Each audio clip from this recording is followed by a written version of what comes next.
नमस्कार. सतसाहेब. आपलं नाव? रुपाली गोरख शिंपे. आपण कुठून आलात? सातपूर, नाशिक, महाराष्ट्र. आपला व्यवसाय काय आहे? घरगुती काम करते. संत रामपालजी महाराजांची गुरुदीक्षा आपण कधी घेतली? 2017. संत रामपालजी महाराजांची गुरुदीक्षा घेण्या अगोदर आपण व आपला परिवार कोणती भक्ती साधना करत होतात? ब्रह्मा विष्णू महेश यांची पूजा करत होतो आम्ही. परत देवीची आराधना करत होतो. नवरात्राचे उपास करत होते मी. तिथून परत आम्ही गडवर पण जायचो. परत साईबाबाला पण गेलो आम्ही. घरामध्ये मंदिर होतं, म्हणजे देवांचं मंदिर होतं. तिथून दोघं टाईम आम्ही दिवा लावायचो, अगरबत्ती करायचो, तिथं आरती करायचो. परत त्याच्यानंतर संकष्ट चतुर्थी यायची, त्याचे उपास करायचो. गणपतीला जायचो, तिथं नारळ वगैरे फोडायचो. ते झालं. परत आमची महिन्याला ते आरत्या यायच्या, त्या आरत्या पण करायचो. परत आमच्या घरी हातपायींची कानबाई होती, तिचं पण आम्ही खूप केलं. नाचत कूदत जायचो. खूप म्हणजे सगळ्या गोष्टी केलेल्या आम्ही. परत त्र्यंबकला 1000 महामंडलेश्वर आहे, तिथं पण गुरु उपदेश घेतला आम्ही. तिथं रामनामाचा जाप दिला होता, पण तिथं पण असं काही हे नव्हतं. परत मग तिथून आम्ही माऊल्या म्हणतात तिथं गेलो, पण तिथं पण काही नाही. तिथं पण असंच आरती, कोंबड्या मारायचं, ते करायचं बस. जसं तुम्ही सांगत आहात की महाराष्ट्रामध्ये जी प्रचलित भक्ती साधना आहे, देवी देवतांची पूजा करणे, उपवास करणे, व्रतवैकल्य करणे आणि सण उत्सव साजरा करणे, या साधना आपण करत होतात. तर संत रामपालजी महाराजांच्या मार्गाबद्दल आपल्याला माहिती कशी मिळाली आणि आपण त्यांच्या शरणात कसे आलात? माझे मिस्टर ना कंपनीत कामाला जात होते. तिथं संत रामपालजी महाराजाचे अनुयायी भेटले, तर त्यांनी ज्ञानगंगा म्हणून पुस्तक दिली. तर माझे मिस्टर घरी आले, तर त्यांनी रात्रभर ज्ञानगंगा पुस्तक वाचली. दुसऱ्या दिवशी लगेच त्यांनी नामदीक्षा घेतली. परत ते घरी आले, त्यांनी आधीचे फोटो वगैरे साईडला ठेवले आणि तिथं संत रामपालजी महाराजांचा फोटो ठेवला. तर मी त्यांना ते पण म्हटले, काही येडे झाले म्हटलं, तुम्ही काय घेऊन आले आता, हे कुठल्या बाबाचा फोटो वगैरे ते नाही का म्हटलं. एका साईडला त्यांनी संत रामपालजी महाराजांचा फोटो ठेवला आणि मी एका साईडला माझे ते पहिले गुरु होते त्यांचा फोटो ठेवला. परत तिथं ते झालं. ते एका साईडला संत रामपालजी महाराजांना ज्योत लावायचे, मी एका साईडला ते माझे गुरु जे होते त्यांना ज्योत करायची. तर आम्ही दोघं वेगवेगळे करायचो. ते सत्संग लावायचे, तर मी सत्संग पण ऐकना, तर मला खूपच हे होत होतं. तर मग मी विचार केला, संत रामपालजी महाराज जर असतील खरे, तर भगतजी काहीतरी मला बदल दाखवतील, तर मी संत रामपालजी महाराजांना खरं समजेल. तर भगतजींमध्ये मला बदल जाणवला थोडासा. तर रविवारी सत्संग होतं संत रामपालजी महाराजांचं, तर मी सत्संगाला गेली. तिथं गेल्यानंतर मला खूप चांगलं वाटलं, माझ्या मनाला प्रसन्न वाटलं की मला स्वयं परमात्मा भेटले संत रामपालजी महाराजांच्या रूपामध्ये, आणि स्वयं ते परमात्माच आहेत. तर तिथं मी गेल्यानंतर सत्संग संपल्यावर मी लगेच गुरु उपदेश घेतला. जसं तुम्ही सांगत आहात की संत रामपालजी महाराजांचं जे ज्ञानगंगा पुस्तक आहे, हे सर्वप्रथम आपल्या पतिदेवांना मिळालं. त्यांनी त्यातलं ज्ञान अर्जित केलं आणि संत रामपालजी महाराजांचे ते अनुयायी बनले आणि तुम्हालासुद्धा वारंवार त्यांनी प्रेरणा दिली आणि शेवटी तुम्हीसुद्धा संत रामपालजी महाराजांच्या सद्भक्तीत आलात. मला हे विचारायचं आहे की जेव्हापासून आपण संत रामपालजी महाराजांची शरण ग्रहण केली, त्यानंतर आपल्याला व आपल्या परिवाराला काय काय अनुभव प्राप्त झालेत? मेन उद्देश म्हणजे आमच्या घरात माझ्या सासऱ्यांना खूप दारूची सवय होती. त्यांना दोघं टायमाला मटण मच्छीशिवाय होत नव्हतं. तर आम्ही गुरु उपदेश घेतल्यावर आमचे भगतजी म्हटले, आपलं आणि त्यांचं जमणार नाही, तर आपण वेगळे राहू. तर आम्ही वेगळे झालो, सगळे तिघं वेगवेगळे झालो. आणि त्याच्यानंतर आमच्या भगतजींनी माझ्या सासऱ्यांना सत्संग पाठवण्याचं चालू केलं आणि भक्तीचे सौगतागर हे पुस्तक दिलं होतं वाचायला. पण त्यांना काय काळाचं एवढं हे होतं ना, तर ते नाही बघत होते. पण जेव्हा ते सिक्युरिटीची ड्युटी करत होते, तर ड्युटी करत असताना ते जगतची असं व्हिडिओ पाहत होते, म्हणजे गाणे वगैरे पिक्चर असं पाहत होते ना, तर तिथं सत्संग लागत होतं. मग त्यांनी रात्रभर गुरुजींचं सत्संग ऐकलं, संत रामपालजी महाराजांचं. आणि सत्संग ऐकल्यानंतर त्यांना डायरेक्ट गेटवरती संत रामपालजी महाराज दिसले डायरेक्ट.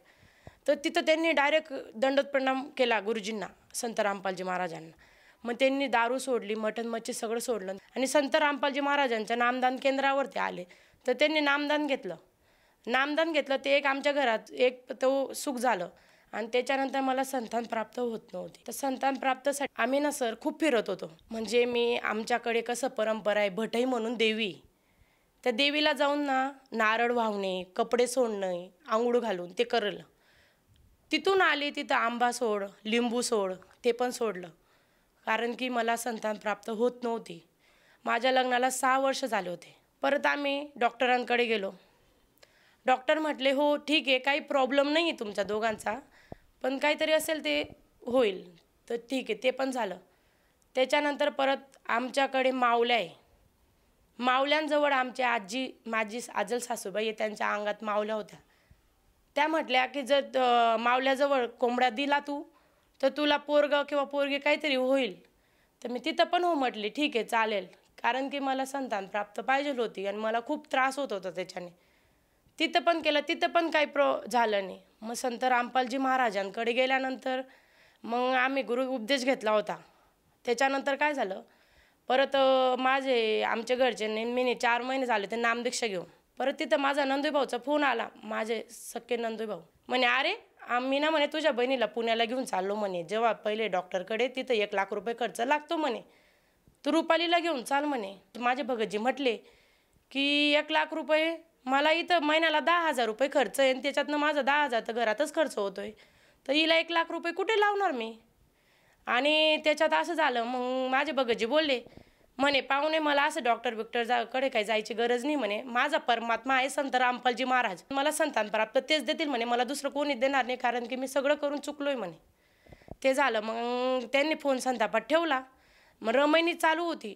रमैनी झाली त्यावेळेला भगतजीने दंडवत घातलं परमात्मांना, संत रामपालजी महाराजांना.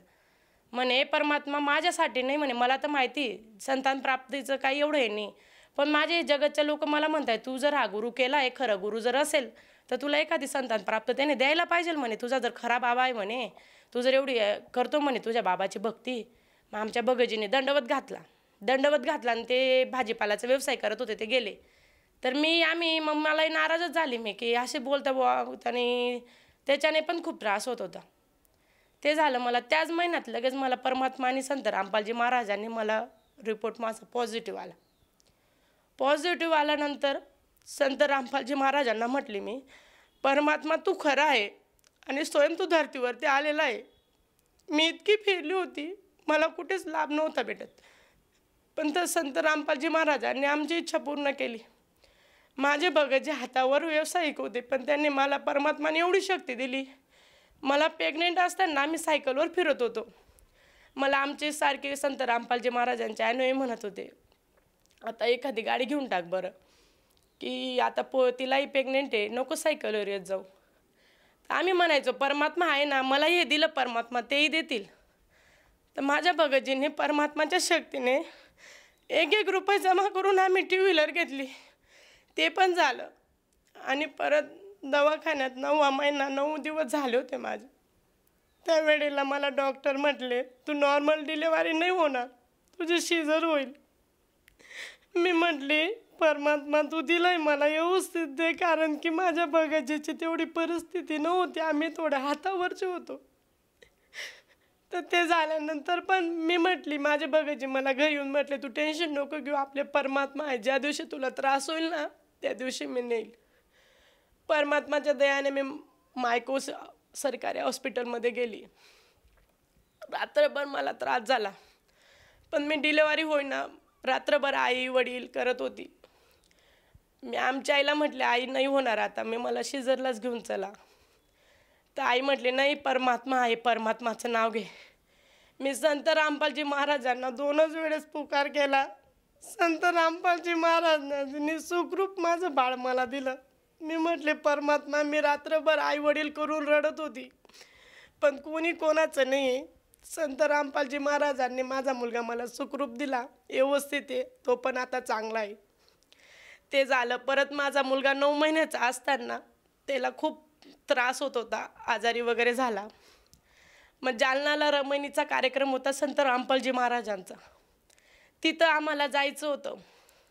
मग मी त्याला डॉक्टरांकडे नेलं, मी माझे भगतजी आम्ही 3 गेलो डॉक्टरांकडे. डॉक्टर म्हटले, ताई जालन्याला खूप ऊन आहे आणि तिकडचं वातावरण तुमच्या बाळाला मॅच्युअर होणार नाही, त्याला रक्त वगैरे द्यावं लागेल, त्याला ॲडमिट करावं लागेल ताई, जालन्याला गेल्यावर त्याची परिस्थिती अशी होऊन जाईल.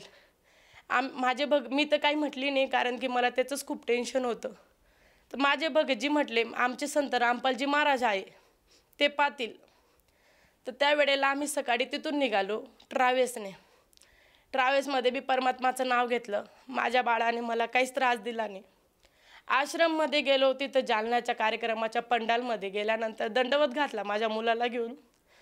परमात्माला तिथंच सांगितलं, परमात्मा शेवटचं स्टेप सांगितली, म्हणजे त्यांनी ॲडमिट वगैरे करायची, पण मला तुमच्यावर विश्वास आहे, तुम्ही पहा आता काय करायचं. तुमच्या शरणी सोडून दिलं. तिथं माझ्या मुलाला दंडवत घातला आणि त्याला उभं केलं.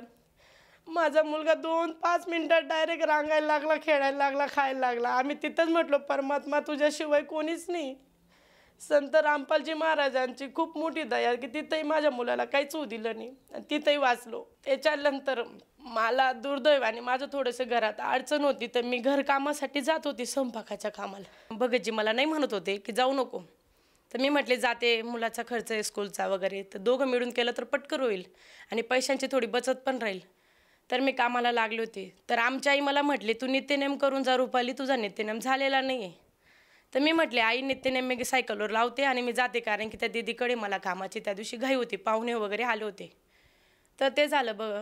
तर तिथं गेल्यानंतर माझं असं काय असेल, परमात्मा म्हणजे संत रामपालजी महाराजांचं माझी चूक झाली होती. एवढा जबरदस्त माझा ॲक्सिडेंट झाला. मला टक्कर म्हणजे कोणी काय केलं नव्हतं. मी दुसऱ्याला वाचवायला गेली तर मीच पडली. पडल्यानंतर माझा उजवा पाय तिथलं डायरेक्ट हड्डी तुटली. मी म्हटली, संत रामपालजी महाराज माझं चुकलं, मी तुमची आराधना मला करायला लावली होती पण मी केली नाही, तर मला तुम्हीच पाहणार आहे. तिथून उठून मी भगतजींना फोन केला, मला घ्यायला आले. मला ऑपरेशन सांगितलं. पण मी म्हटली, संत रामपालजी महाराज माझे खरे, मला ऑपरेशनची गरज तर नाही, पण डॉक्टर म्हटले तुम्हाला ते ऑपरेशन सक्सेस म्हणजे काहीतरी क्रिया असते त्यामुळे करावं लागेल. तर ते ऑपरेशन झालं. ऑपरेशन झाल्यानंतर मला 10-15 टाके पडले. ते झालं. परत मग मला तिथले ते सिस्टर लोक येतात राऊंडला. मग मी त्यांना म्हटले, मला आता किती दिवस मला असं बेडवरती झोपून राहावं लागेल, माझा लहान मुलगा आहे, मी घर लोकांचं कामं करते, म्हटलं ते कसं होईल.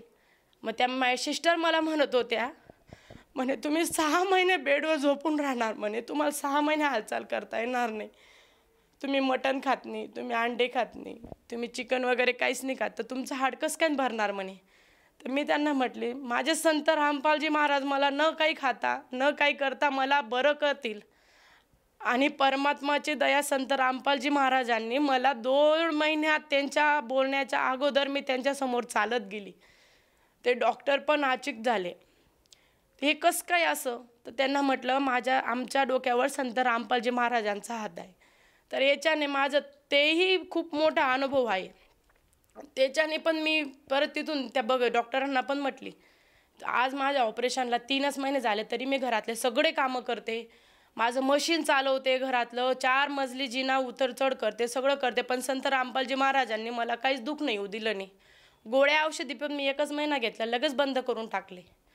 आणि त्या प्रकारे संत रामपालजी महाराजांनी एवढं सुख दिलं. आमच्या घरात खूप वेदना होत्या, खूप त्रास होता. मी म्हणायची, परमात्मा मी थोडी नियमात नव्हती, थोडं माझं इकडे तिकडे होऊन जायचं जगतमध्ये. माझी मम्मी जगत होती, मग मी तिला समजवलं, ते केलं, तिनेही नामदीक्षा घेतली. पण शेवट आमच्या जगत सारखेच विचार होते. पण माझे भगतजी त्यांना पूर्ण परमात्मा संत रामपालजी महाराजांवर एवढा विश्वास होता की त्यांनी मी कुठली पण गोष्ट करायची ना, ते मला पूर्ण सपोर्ट द्यायचे. का की जाऊ दे, तू एक ना एक दिवस परमात्माच्या शरणमध्ये पूर्णपणे येशील आणि संत रामपालजी महाराज तुला पूर्ण ज्ञान समजवतील. ते झालं. मग माझी आई वारली काही कारणामुळे. माझी आई वारल्यानंतर आम्ही तिथं काहीच केलं नाही विधी वगैरे. तर त्याच्यापासून आमच्या घरचे सगळे माझे माहेरकडचे लोक माझ्यापासून दूर झाले. तिथं मी त्याच वेळेस विचार करून घेतला, कोणी कोणाचं नसतं. माझे भगतजी म्हटले, जाऊ दे, परमात्मा आहे आपल्या मागे, संत रामपालजी महाराज. तिथून पण आम्ही घरी आलो. त्यानंतर आज 4 वर्ष झाले आणि आमच्या घरात एवढी विटीक परिस्थिती होती की त्यावेळेला मला घरात कोणीच नसतं घेतलं. तेव्हा संत रामपालजी महाराजांचं ज्ञान ऐकल्यामुळे मला माझ्या भगतजीने घरात ठेवलं आणि माझ्या सगळ्या चुका ज्या काही झाल्या होत्या त्या माफ केल्या. का की ते म्हणत होते, मला माझ्या संत रामपालजी महाराजांची शिकवण आहे, जो जसं करेल त्याचं आपण कधीच निष्ठा नाही करायची, त्याला आपण जवळ घ्यायचं. संत रामपालजी महाराज असं शिकवताय की आपण कोणासाठी हे करायचं नाही. तर माझ्या भगतजींनी एवढं मोठं मन करून मला घरात घेतलं. सगळं आमचं आज व्यवस्थित आहे.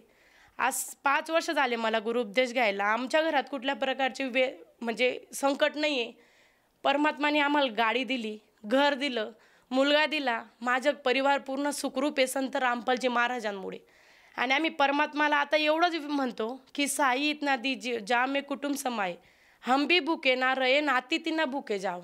संत रामपालजी महाराजांकडे आमची एवढीच प्रार्थना आहे, परमात्मा आम्हाला एवढं सुख द्या की आम्ही तुमची भक्ती आणि तुमच्या सगळ्या गोष्टींसाठी आम्ही सहकार्य राहू. आज आमच्या घरात आमचा सगळा परिवार जुळलेला आहे, सगळं सुख आहे, परमात्माने सगळं दिलं.